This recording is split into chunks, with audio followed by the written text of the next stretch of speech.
Hey everyone, we're here at SHOT Show 2024. I got Bryant from Valhalla Tactical with me. We're going to be talking a little bit about their stuff. I first came across their products working with HRT Tactical. They said a lot of good things about your guys' optic mounts, your lights, but they've got a pretty cool jacket that I think gives a lot of options to people, whether you're just a private citizen who likes to conceal carry, or people like in an armed security role, basically where you're armed. You don't want to have an aggressive posture, but you still want to be quick on the draw. So why don't you tell us about your low-key jacket? Yeah. So, like he said, the low-key jacket is to be able to give you a non-threatening posture, but without compromising on your safety in a threatening situation. So you're able to be like, hey man, relax. And in this position, it's non-threatening, but in reality, I actually have my gun drawn. Right. One thing that we learned that our customers actually love about the jacket is the rapid deployment feature. So you could go from completely covert, relaxed, to putting shots on target. Right. Really cool jacket. We actually have a female version of the jacket called the Sigum jacket. Feel free to check that out as well. Yeah, so I think there's a lot of good benefits to a jacket like this. Again, like I said, with armed security, when I was an armed security instructor in Oregon, one of the big things we tell people is your presence is a level of escalation. And you have to be not escalating things yourself. So if you can have that nice low-key posture, we used to just teach hands on your belly, but then you're still having to establish that grip. And you also know under stress, establishing that good grip out of the holster is the thing that people mess up on the most under stress.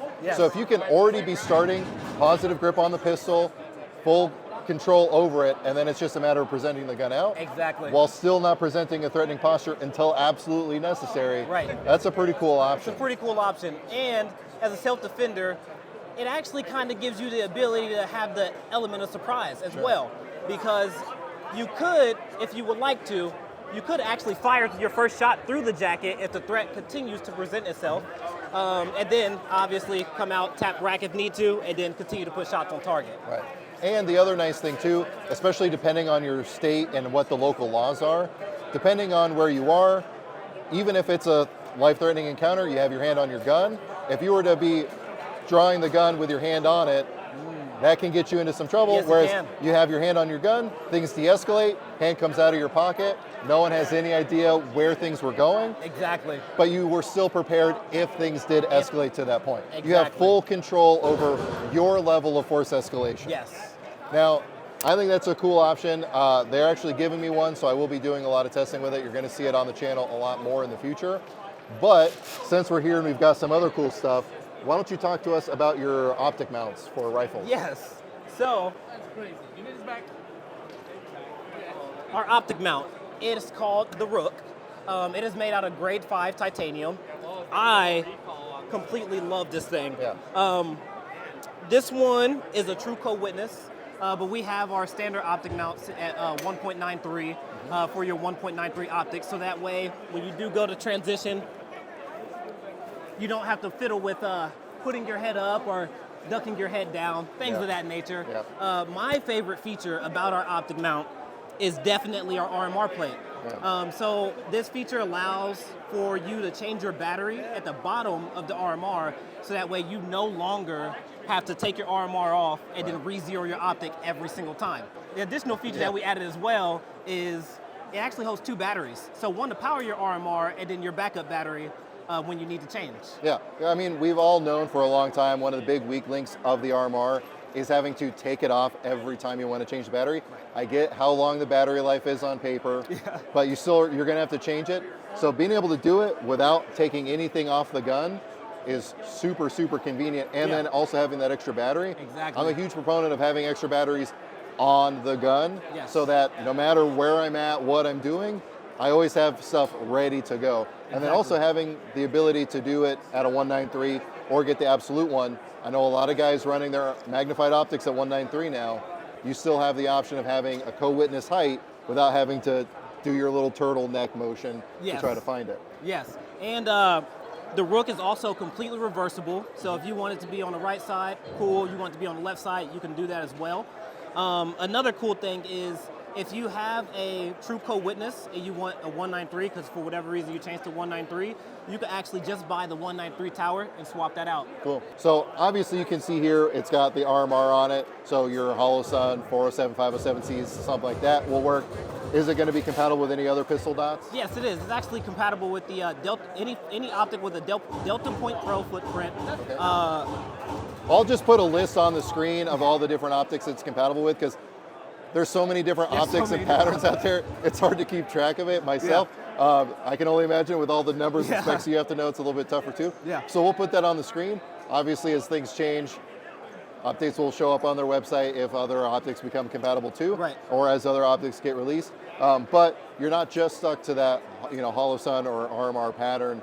You are a little bit more versatile. Delta points are hugely popular. Yep. A lot of those pattern optics are hugely popular. The SIG optics that use the same pattern. So you have a lot of versatility there as well. And like you said, fully reversible. You can move it right hand, left hand.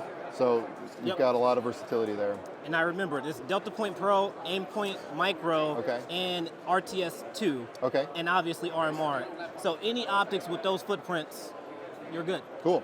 So one of the other cool things that these guys have is their light bodies and activation switches, like these omnidirectional ones here. Can you tell us a little bit about them? Yeah.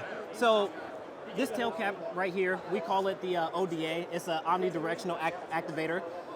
Sweet thing about it is you're actually able to activate it at any position that you want. This one is high sensitivity, this one's low sensitivity. So anywhere in between there, you're actually able to adjust the sensitivity to your liking. So if you want it to be a little bit more tough for you to activate that light, perfect. If you want it to be a little bit more easier for you to activate that light, you're good. It's all up to you. Yeah, and if you're worried about NDing your light, you can just unscrew the tail cap, and that'll prevent it from accidentally activating. They might have stuff to make that a little bit easier in the future, but I don't want to tease too much stuff out there. But one thing I like about these omnidirectional switches is, especially with I run a lot of Surefire lights, and when I like having the regular clicky tail cap, that's great. But if now I have to switch shoulders or anything like that, that light becomes a lot harder to activate. With this, it's a lot easier to reach over with that other hand and be able to push in from whatever direction to still activate that light. Yes, and I'm glad you you mentioned that about Surefire lights. Because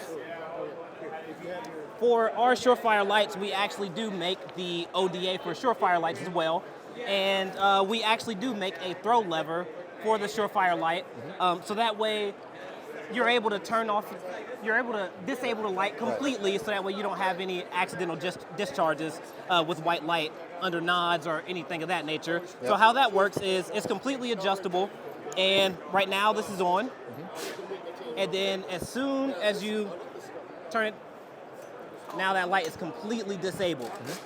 Yeah, and the little lever there, you can reposition it, so if you've got IR lasers, illuminators, other optics, or whatever else on there, you can position it in a place where it'll still be able to throw. Exactly. So you still have that versatility, and again, you can now incorporate that across different lights. So if you got your tape switch for your IR stuff, you can have a regular activation cap for your white light and be able to keep it separated a little bit easier. Right. And also be able to lock it out when you're doing the cool guy night vision stuff too. Right. And our throw lever will work with any Surefire UE or a Z68 tail cap. Cool. So one other cool thing with their light bodies too is that because of the way they've designed it with the tail cap and the head, you can put it in whatever configuration you want. Yes. There's some companies out there that make really good, cool light bodies, but you either have to buy the left-hand version or the right-hand version. And if it's too late and you already bought the wrong one, you're kind of SOL. Yeah. These give you a little bit more versatility there. Yes, they do. Yes, they do. So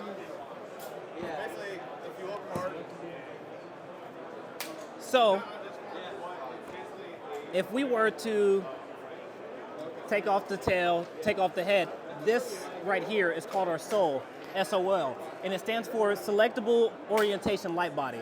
So what that essentially is, because the thread pitch on the light head is the same as the thread pitch on the tail cap, you're actually able to take this light body, move it to this side, and what's the back will become the front, and what's the front would then become the back. So you could take this the light head and then put it on the back, and then you can take the tail cap, put it up there, and now you have a left-handed light if you want.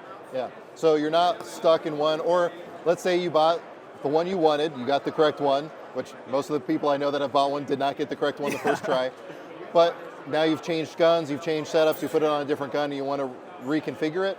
This gives you that versatility. And now with that body, you can do Picatinny, and you also have like M-lock options and all that? Yes. Okay, and now is it one or the other, or are you able to swap out the attachment system? I believe it is one or the other. Okay, cool. Yeah. Now, obviously, we're covering a lot here. There's some other stuff that they have that we're not going to be able to get to. But if people want to be able to check out these lights, check out the optic mounts, check out these jackets, where's a good place for them to look? Oh man, go check out ValhallaTactical.com. Can't say .com on YouTube. I won't put it in the description, but well, I'll bleep over the .com part. Go check out Valhalla Tactical. You know the rest. Yeah. And then feel free to search our website and go ahead and take a look at our stuff. Yeah, and I got to say, as someone who's got an Odin tattoo on my arm, I feel a little bit of kinship to the Valhalla Tactical line. So I appreciate the nomenclature. I'm a big fan of Norse mythology. Yeah. But really cool stuff that they're working on. I feel like they fly under a lot of people's radar, and hopefully we're going to be fixing that, because this is stuff worth checking out. And again, their product line is constantly expanding. They're bringing some really cool options to the market for stuff that you're probably already running. Or again, with a jacket, you're already concealed carrying, but having a nice weather-resistant jacket that allows you to, again, scale the escalation as you deem necessary. Right. You get to be the one to decide that. That's a pretty cool option. Yeah. Anything else you wanted to talk about? I think that covers Cool. it all. I think that covers it all for now. And again, there's a lot more on their website, so check it out. I'll also have links to their social media, since I can usually link to that stuff on YouTube. Again, check out their social media, check out their website. Thanks very much for your time. Thank you so much. And as always, I hope you got something out of this video, and I appreciate you watching.